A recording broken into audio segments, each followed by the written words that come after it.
What is up, my gorgeous bride? Yes, I'm calling you a bride, my dear sister, because we are in the prophetic year of the bride. We're all brides, okay? Listen, we are already brides because we are the brides of Christ. But a lot of brides are popping up left, right, and center all over the earth. Come on, Jesus. We are in the miraculous month of May, where a lot of people have been praying for prophetic marriages, kingdom spouses, promised children are popping up. We're seeing miracles unfolding and manifesting. It's truly a really interesting time to be alive. A couple videos ago, we started discussing things to do before the ring, okay? How to make sure you're a virtuous woman, how to make sure that you are in the right position and in the right season to getting married. As daughters of the Most High, we need to ensure that we have the proper tools to be able to inspect the fruits, okay? To be able to discern the times and to be able to identify, is this the man God has for me, okay? Especially in this interesting season of prophetic marriages. My dear, today we are continuing our study on how to become a virtuous woman before the ring, my dear, before the ring. No, this is not a wedding ring. It is my purity ring, actually my promise ring to God.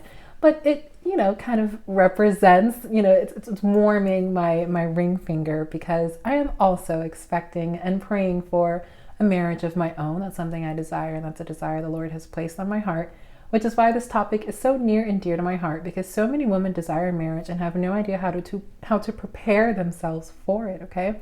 How to allow the Lord to prepare them for this beautiful blessing of marriage. So today, we are going to dive deeper into what it takes to develop spiritual wisdom as a virtuous woman, okay, as part of becoming a virtuous woman before the ring, my dear, before the ring. Where is that verse? Ephesians? Is it Ephesians? Don't quote me on that. He who finds a wife. No, not he who finds a wife. Proverbs 31. Come on, girl. I should have known that. Proverbs 31. Who can find a virtuous wife? Okay.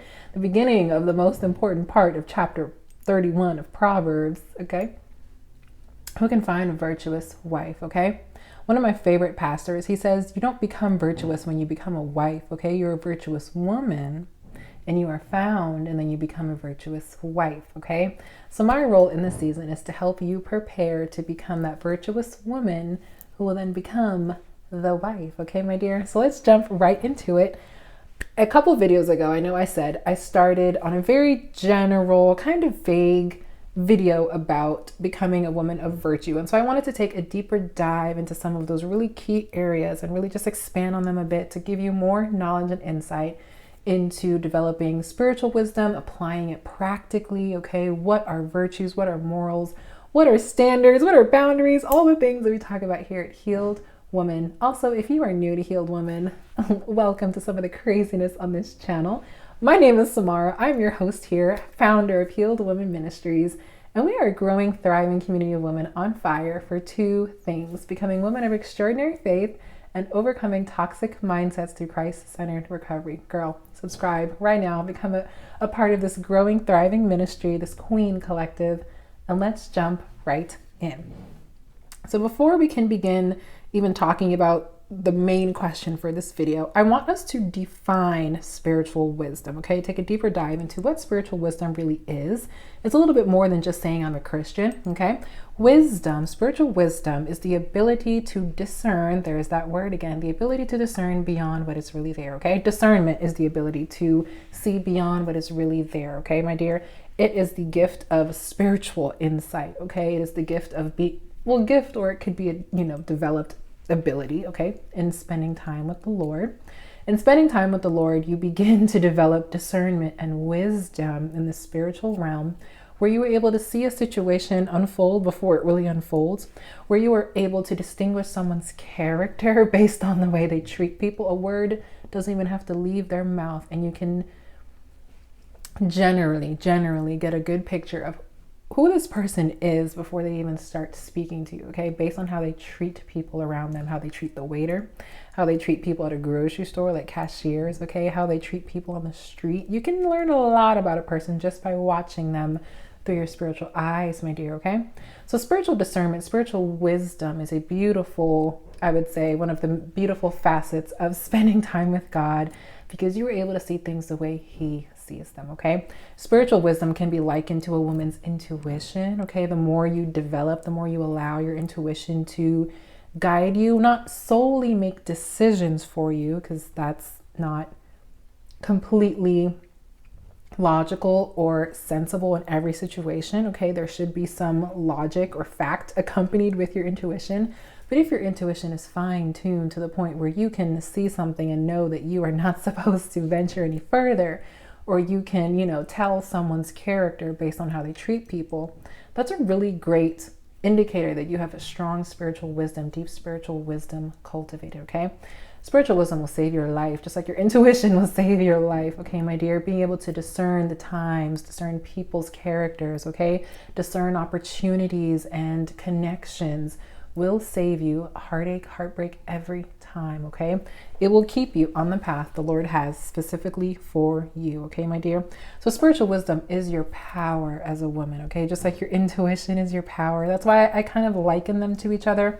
Although spiritual wisdom really is gained in spending time with the Lord, whereas intuition, like all women, are born with intuition. Some choose not to use it.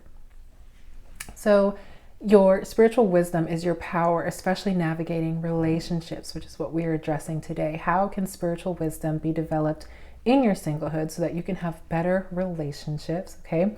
Better interactions with people, deeper connections, forming deeper bonds, and not wasting your time with counterfeits because you weren't able to discern the character of this person, okay, my dear?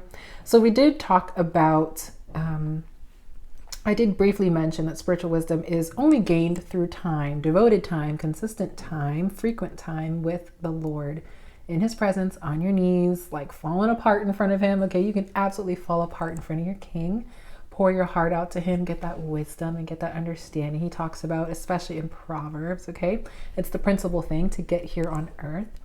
And it will absolutely start to transform the way you think, okay? Transform the way you see things, the way you perceive things in life, in relationships, in health, in your mental health. Come on, in your business, in your purpose, okay? Spiritual wisdom serves every area of your life, okay? So if you are not spending enough time with your Creator, my dear, how do you expect to develop spiritual wisdom? How do you expect to understand the King's language, understand why he tells us the things he does, if you do not spend time with him and really seek his face and seek his reasoning as to why he's told you to guard your heart, as to why he's told you to remain pure until marriage, as to why he's told you to sharpen each other like iron sharpens iron, okay? There's a reason for those statements and many more, why he's told us to love each other like he loves us, okay? Like he first loved us. There are reasons for things and all the commandments in the Bible, and you'll only begin to understand those principles of life the more you spend time in his presence. So, did you know that every problem you see here on earth is really just a physical manifestation of a deeper spiritual problem, okay? We are spiritual beings on a human experience, okay? Every physical problem is really just a manifestation of a deeper spiritual issue, okay? And the only way to solve physical problems is through their spiritual root. You've got to get to the root of the issue. Pluck up that root, destroy that root, okay? You've really got to get to the root of the issue to be able to see a change, a transformation, okay, in the physical realm, my dear. And spiritual wisdom aids in getting to the root of the matter, okay? It aids in just penetrating to the issue, okay? And not simply treating the symptoms, but actually curing the disease, my dear, okay? So